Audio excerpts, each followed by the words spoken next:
people at that table and at our firm work really hard, and I look good and I get an award for it, but I think you all know it's not just me, it's people at my firm. And I'm very proud of my firm and everybody there. Welcome. My name is Tasha Norman. I'm the executive editor of the Global Newsroom and ALM's Young Professional Network. And I'm here with a very special guest. He is the Lifetime Achievement winner. And it's amazing and an honor to speak with him. His name is Chris Seeger of Seeger Weiss. Thank you. Being a Lifetime Achievement winner, what is the secret sauce? I would say the secret sauce for us at our firm is constantly being reminded, and we constantly tell our lawyers to always be mindful of the fact that although we may have a lot of cases in the office, the case to our client is the most important thing going on in their life. It could represent the most traumatic thing that happened to them. So we approach every case like that, remembering that, and with a work ethic that's consistent with that. You know,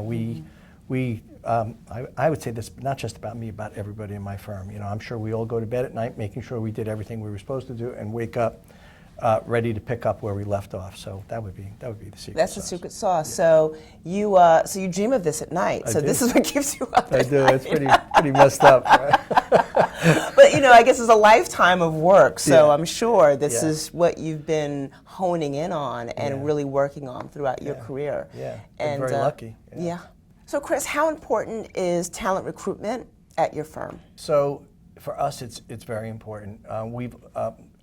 We tend to put a lot of emphasis into taking good care of our employees, our associates and lawyers. We try to mentor them so that they can all, have the opportunity to move up in the ranks, become partners.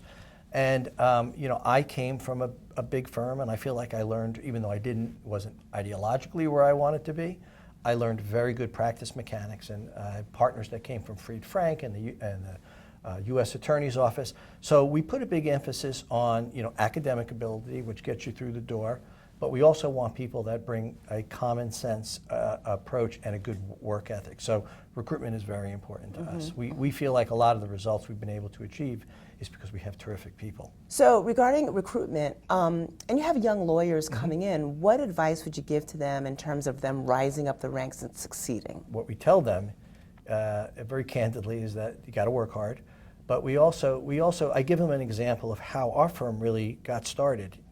In the early days when it was just 2 or 3 of us, we got our name out there. We got recognized by doing really good work. By the example we give them is that many of the cases we're involved with, they're very big cases, and hundreds of lawyers sometimes compete for a role, and the court may pick 12 or 15 firms.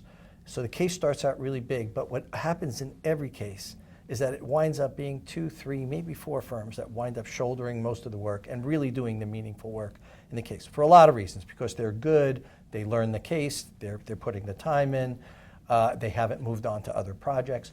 And what we tell our young lawyers is that that you're doing a good job when the case boils down to those 3 or 4 firms, that you're one of the people they want in the room, that the other lawyers want you there with them and they trust you enough to be there with them and to be part of that sort of inner circle.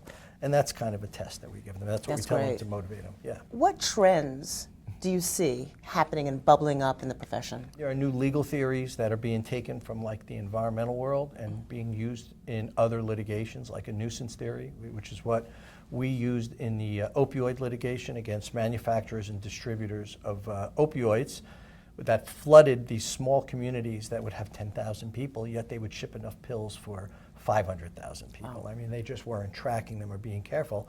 So we used the public nuisance theory, among other things. And I think that there may be a trend for that theory to be used more often in cases like that, sort of borrowing from the environmental world and applying it to other things. Another trend would be, and which doesn't have so much to do with the law, but for people looking for opportunities in the law, and I tell this to young people all the time, courts are doing a really good job of trying to diversify the appointments they're making in cases. And what I mean by diversifying, I mean by experience, gender, race. They're trying to make sure that those committees are more representative of what the country looks like and what the bar should look like or does look like. So there are really great opportunities for young people who want to get involved in these cases and take advantage of some of those opportunities out there, and then get to be lucky and do the kind of work I do, which I love. Right, and eventually become a lifetime achievement winner. Absolutely, absolutely. Why not? Great. Regarding innovation and creativity, how important is that, or both, to case resolution? Well, innovation and creativity is critical. I mean, case settlement and resolution is very different from the litigation side. Litigation kind of follows a certain kind of pattern. You know, you work up the case, you try it, it generates information about it. On the resolution side, you take that information that's generated about the case, like what kind of case won, what kind of case lost, what were the pretrial rulings, and then you have to, together with the defendant, craft a settlement that fits the case. So those models change all the time. You know, there are always new innovative ideas that we have to incorporate. I don't want to brag about my cases, but you know, for example, I handled the NFL concussion case. That was a case that we had to be super creative. We used the class action.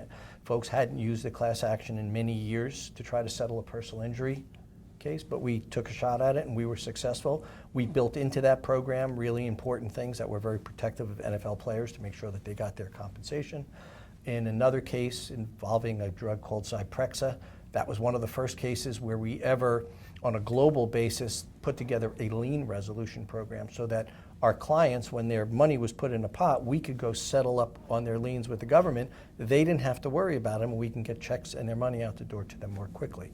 So you have to be creative, not just only in finding a model and a solution and ways to settle the case, because every case is different, but also in terms of getting money out the door to your client. So innovation and creativity really is everything in the resolution world. Yeah, that's actually really interesting. I didn't realize that's phenomenal, actually, that you can actually put that together. That's what makes it fun. Yeah. That's the thing about it, and that people should take very seriously and always be studying different ways to solve problems.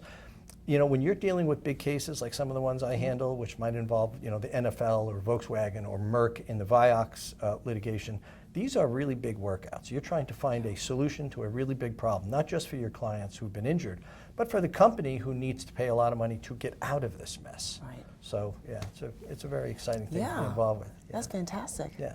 Well, listen, congratulations. Thank I'm you. just in awe. Thank you so much. Thank you. You're wonderful. Thank you. Yeah. No, not really, but Yeah, well, yes, you are. Yes, you are. Yes, you are. Thank you so much. Thank you. Yeah, I really appreciate it. It was fun. Thank you.